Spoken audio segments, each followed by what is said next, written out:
జపాన్లో ఓరుగల్లు ముత్యం మెరిసింది. బస్సు ప్రయాణం నుంచి విమానం ఎక్కింది తెలంగాణ బిడ్డ.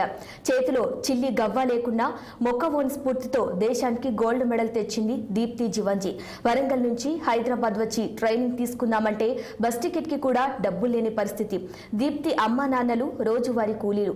తను ఆ కోచ్ భరోసా ఇచ్చి బస్ ఎక్కించి హైదరాబాద్ కి తీసుకొచ్చి కోచింగ్ ఇప్పించాడు. సీన్ కట్ చేస్తే మొన్న జపాన్లో జరిగిన T20 ప్రపంచ పారా అథ్లెట్ ఛాంపియన్షిప్ లో పరుగు పందెంలో గోల్డ్ మెడల్ సాధించి రికార్డు బద్దలు కొట్టింది.